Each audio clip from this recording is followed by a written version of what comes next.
The barn is already burning when he finds her. She stands in the snow, 20 yards from the flames, barefoot. Her dress, thin cotton, wrong for January, hangs torn at the shoulder. She doesn't turn when his boots crunch closer, just watches the fire consume the structure, her face orange in the light, expressionless. Ma'am? Nothing. He shrugs off his coat, steps forward, drapes it over her shoulders without touching skin. She flinches, pulls away. The coat slides to the ground. All right. He retrieves it, holds it at arm's length. Cold'll kill you faster than whatever you're running from. This time, she takes it, draws it close. Her hands are blue. Name's Caleb Marsh. Got a house 2 miles north. You need... don't. Her voice comes rough, unused. Don't need anything. The barn collapses inward. Sparks spiral toward low clouds. Where are your shoes? She looks down at her feet like she's forgotten they exist. Blood darkens the snow beneath her right heel. He waits. The fire pops and hisses. Lost them? She meets his eyes finally. Hers are gray, hollowed out. Or through them. Can't remember. You hurt anywhere else? Everywhere else. He nods. Knows that particular truth when he hears it. I'll take you into Stillwater. Doc Pritchard. No, Sharp now. No town. Then where? She pulls his coat tighter, studies his face. The scar through his eyebrow, the crooked nose, the premature gray in his beard. He's maybe 35, maybe 50. Hard to tell with men the land has weathered. You said you had a house. I did. Anyone else there? Just me. The wind shifts. Smoke washes over them. She doesn't cough. I can work, she says. Pay my way. I'm good with animals. Mending, cooking. Won't cause trouble. Won't, her voice cracks. Won't be there long. They always say that. Don't need payment. He gestures toward the road. Wagon's just there. But I'm asking once, you need law involved in whatever this is? No law. She starts walking, stumbles, catches herself. No law ever helped anybody like me. He follows at a respectful distance, watches her climb into his wagon, without assistance, though it costs her. Pride, he thinks. Last thing she's got to hold. He doesn't ask her name, doesn't ask about the barn, or the blood, or why she's alone, in the middle of nowhere, on the coldest night in memory. Just drives. She sits rigid beside him, staring straight ahead. After a mile, she speaks. Why? Why what? Why help me? He considers. The horse's breath clouds white. Someone helped me once. Didn't ask questions either. What if I'm dangerous? Then I reckon we'll both be disappointed. Almost. She smiles. It doesn't quite form, but something shifts in her face. Something less broken. As the snow falls harder, covers their tracks. She sleeps for 3 days. He puts her in the spare room, the one that was supposed to be for children, that never came. Clean sheets, a lock on the inside of the door. He hears it click shut. That first night. When she finally emerges, it's dawn. He's at the stove, frying eggs. Coffee's hot. He doesn't turn around, gives her space to orient herself. She pours a cup. Her hands shake slightly. The bandages he wrapped round her feet are still white. She's wearing clothes he left folded outside her door. His late wife's things, stored in a trunk for 7 years. They fit? Near enough. She sits at the table. Far end. Back to the wall. Thank you. Margaret, he says. My wife. She was about your size. Past tense settles between them. I'm sorry. Fever took her. Winter of 76. He slides eggs onto 2 plates. Sets. One before her. You've got a name? She hesitates. Sarah. Maybe it's true. Maybe not. He doesn't press. She eats slowly, methodically, finishes everything. Carries her plate to the wash basin. The chickens need feeding, he says, if you're still set on working. I am. February arrives bitter. Sarah feeds the chickens, collects eggs, mucks the stalls. She moves like someone expecting punishment, flinches at sudden sounds. The lock on her door clicks every night. Caleb gives her wide berth, speaks before entering rooms, keeps his hands visible. One morning he finds her in the barn, talking to the mare. She's gentle, Sarah murmurs, stroking the white blaze. Aren't you, girl? Gentle and good. The mare nickers softly. Her name's Temperance. Caleb stays in the doorway. Tempe for short. She likes you. How can you tell? Hasn't bitten you yet. Sarah almost smiles again, getting closer each time. March brings mud. The snow retreats grudgingly. Caleb works the fields, turning earth. Sarah plants early vegetables, carrots, lettuce, peas. Her hands know the work. Had a garden before? He asks. My mother did. Taught me young. She presses seeds into dark soil.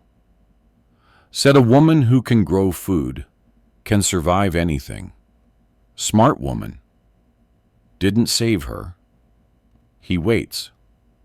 She covers the seeds, pats the earth gently. He killed her, my husband. Not with fists, with meanness, with making her small. She just stopped. One day her heart quit trying. I'm sorry. Don't be. Sarah sits back on her heels. I burned his barn the night you found me. Waited till he was drunk, doors barred. Watched it catch. Heard him screaming. The wind moves through bare branches. Did he get out? Caleb asks quietly. I don't know. I walked away. He nods. Turns back to his work. You think I'm damned, she says. I think you survived. He drives the shovel deep.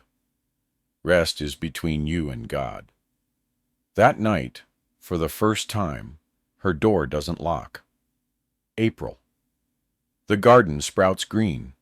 Sarah's bruises fade to yellow, then nothing.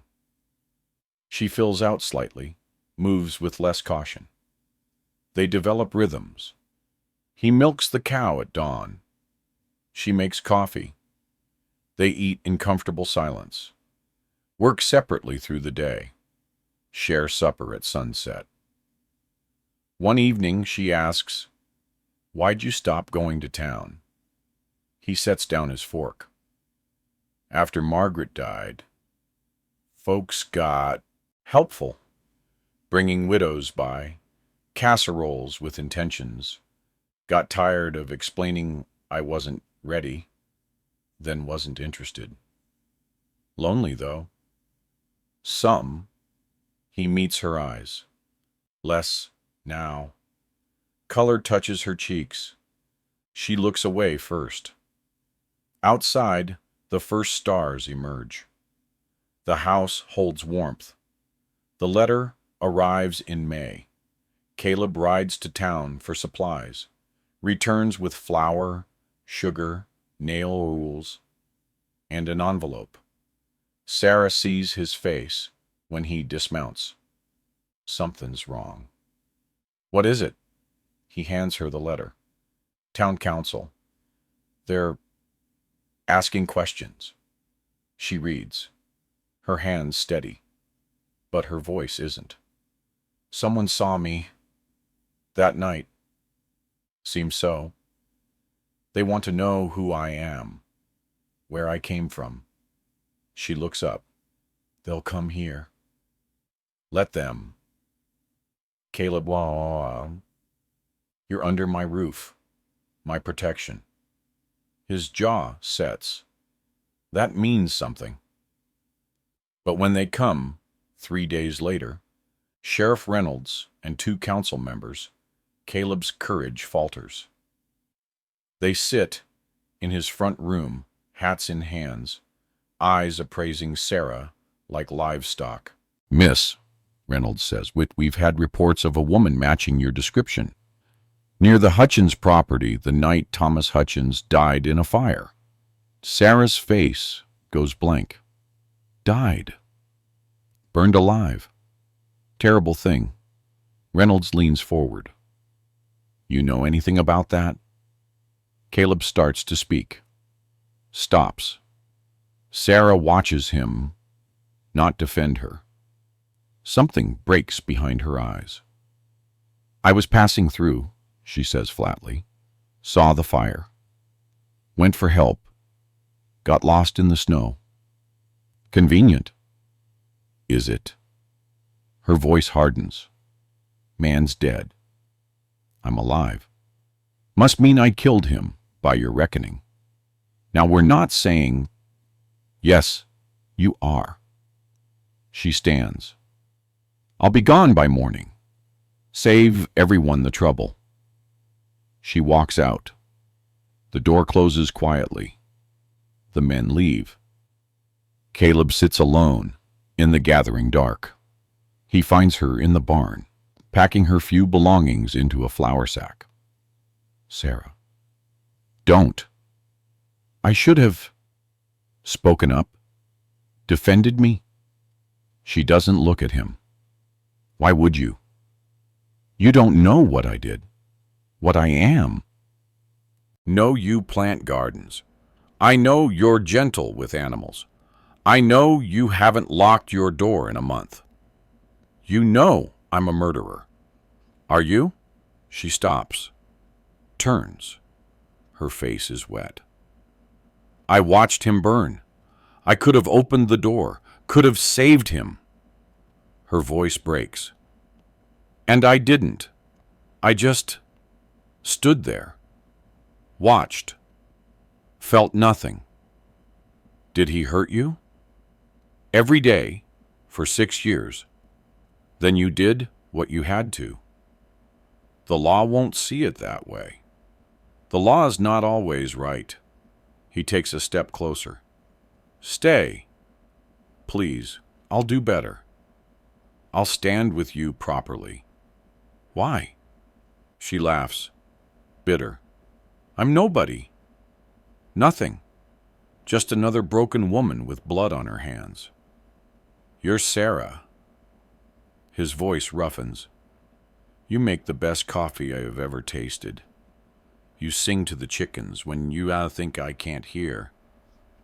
You saved 3 baby rabbits from the field blade last week and cried over the one you couldn't save.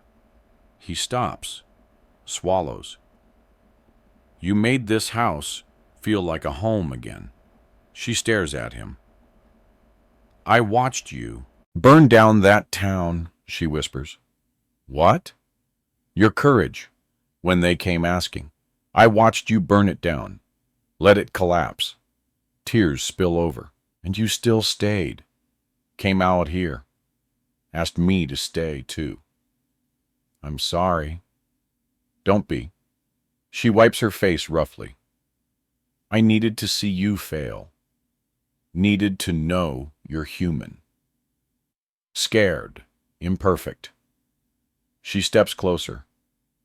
I can't love a saint, Caleb. But I could love a guard who's trying to be brave. The word hangs between them. Love. Sarah, I'm staying. Not because you asked, because I choose to. Her chin lifts. And if they come for me, I'll face it. But I'm done running. He nods.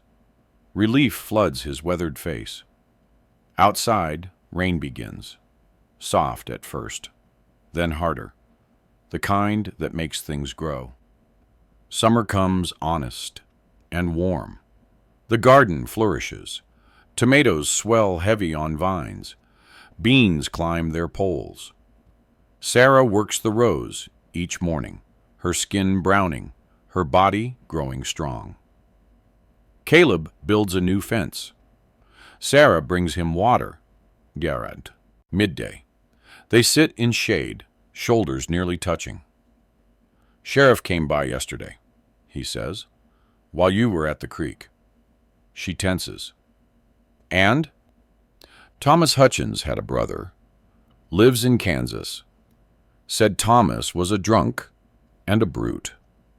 Said his wife had every right. Caleb pauses. Said he's glad she got away. Sarah exhales slowly. So it's over? It's over. She tips her face skyward, closes her eyes. I keep waiting to feel relief. Or guilt. Something. What do you feel? Tired of carrying it. She opens her eyes, ready to put it down. He reaches across the small distance, takes her hand. She doesn't pull away. Then put it down. They sit together while the sun climbs higher. In town, the following week, Caleb introduces her properly. This is Sarah Marsh, my wife. It's not quite true yet. But it will be. They marry in August, in the small church, with Doc Pritchard and the mercantile owner as witnesses. Sarah wears Margaret's wedding dress, altered to fit.